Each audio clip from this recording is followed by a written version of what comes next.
Assalamualaikum warahmatullahi wabarakatuh. Di sini saya Aisyah Tri Nurjana dari kelas 10 IPA 2 ingin menceritakan sebuah cerita rakyat yang berjudul Putri Kusumba dari Jambi. Pada zaman dahulu di tanah Jambi tinggal sepasang suami istri. Sudah bertahun-tahun suami istri menikah, namun belum juga dikaruniai seorang anak kedua. Orang itu tak pernah berputus asa. Setiap hari mereka berdoa memohon kepada Tuhan agar diberikan seorang anak. Pada suatu malam, suami istri itu tidur amat lelap karena pada siang harinya bekerja dengan keras. Di dalam tidurnya itu, mereka sama-sama bermimpi didatangi seorang kakek yang menganjurkan mereka makan rebung yang dililit seekor ular sawah. Setelah makan rebung itu, niscaya mereka akan dikaruniai anak. Di dalam tidurnya itu, mereka sama-sama bermimpi didatangi seorang kakek yang menganjurkan mereka makan rebung yang dililit seekor ular sawah. Setelah makan rebung itu, niscaya mereka akan dikaruniai anak. Jika kalian ingin memiliki anak, carilah rebung yang dililit ular sawah, kata si kakek. Masaklah rebung itu dan makanlah, niscaya apa yang kalian dambakan akan segera terwujud, tambahnya lagi. Setelah berkata demikian, si kakek itu pun pergi. Keesokan harinya, pasangan suami istri itu saling menceritakan mimpinya masing-masing. Mereka merasa aneh, mengapa bisa mengalami mimpi yang sama. Mereka pikir pastilah ini pertanda baik. Mereka memutuskan untuk mengikuti petunjuk si kakek. Ketika hari mulai terang, berangkatlah mereka menuju ke pinggir hutan yang banyak ditumbuhi pohon bambu. Begitu sampai, mereka segera mengamati satu persatu rebung yang ada sambil berjalan menunduk. Tak berapa lama kemudian, pasangan suami istri itu menemukan seekor ular sawah yang sedang melilitkan tubuhnya pada serumpun rebung.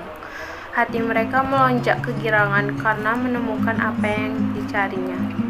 Sebaiknya kita bicara saja pada ular sawah ini, apa tujuan kita ke sini, kata sang suami pada istrinya. Sang istri mengangguk setuju. Sang suami segera menceritakan mimpinya kepada ular sawah. Tak disangka ular sawah itu ternyata bisa bicara layaknya seorang manusia. Bila kau membutuhkan rebung itu, ambillah, kata ular sawah. Tapi aku ingin membuat perjanjian terlebih dahulu denganmu, tambah si ular sawah sambil mulai merenggangkan lilitan pada rebung. Perjanjian apa yang kau maksud? Tanya sang suami penasaran. Ular sawah itu mulai merayap mendekatinya. Aku ingin kau berjanji untuk menyerahkan anakmu padaku jika ia perempuan. Jika anakmu laki-laki, maka kau berhak memilikinya, kata ular sawah itu sambil mengangkat kepalanya menatap sang suami. Sepasang suami istri itu terkejut mendengar apa yang dikatakan ular sawah. Mereka tak menyangka ular sawah itu mengajukan syarat yang sungguh berat. Setelah terdiam beberapa saat, akhirnya sang suami menyetujui kesepakatan yang diajukan ular sawah. Baiklah, kami akan menyerahkan anak kami padamu jika ia perempuan, kata sang suami pelan.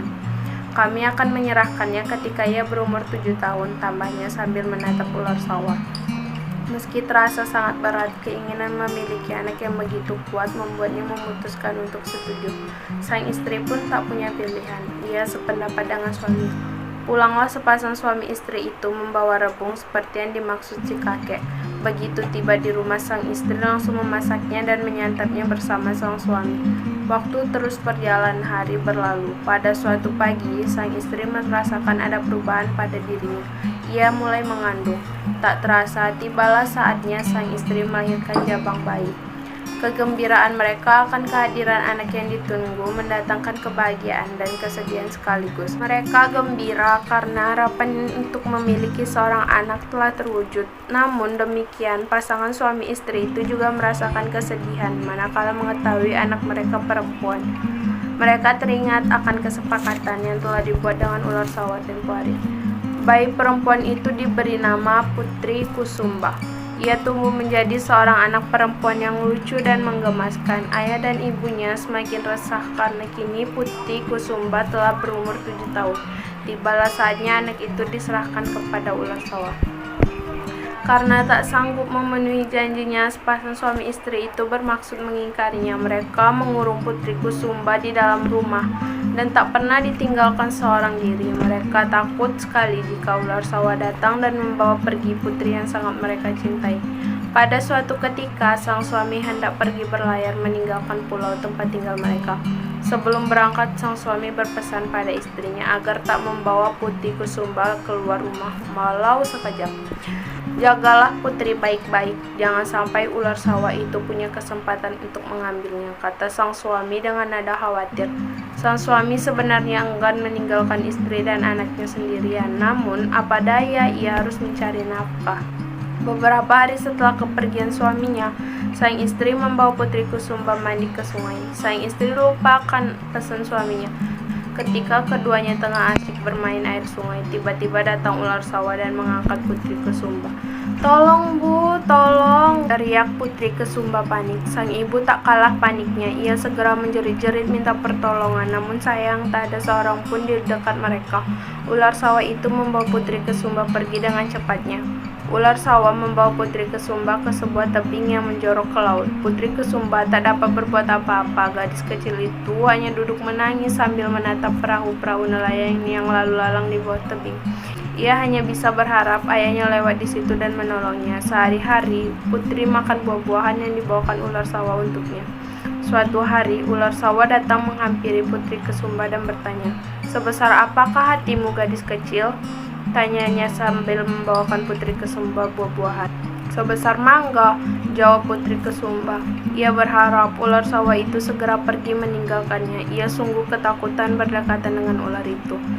Setiap hari, Putri Kusumba senantiasa memandang ke bawah tebing. Ia berharap ayahnya lewat di situ suatu hari ketika tengah melamun.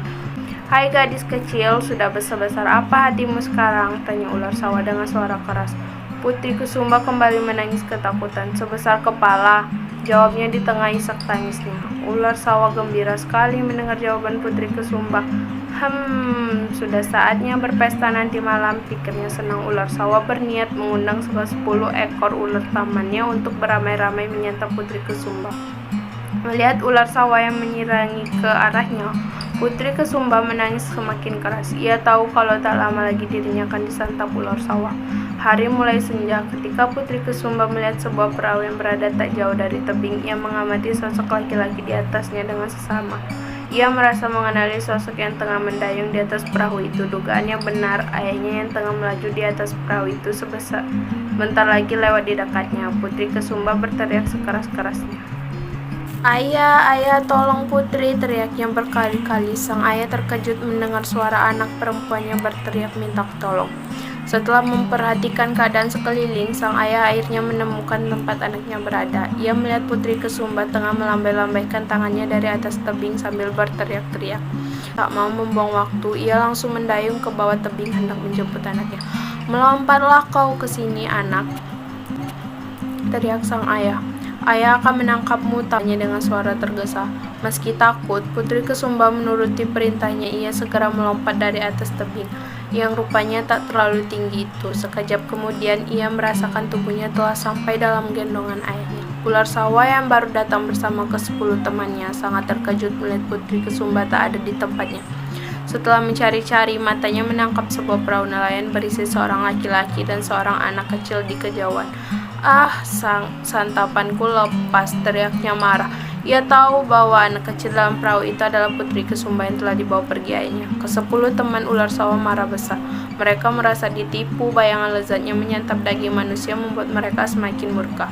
Entah siapa yang memulai. Ke-10 ekor ular yang tengah kelaparan itu akhirnya menyerang si ular sawah.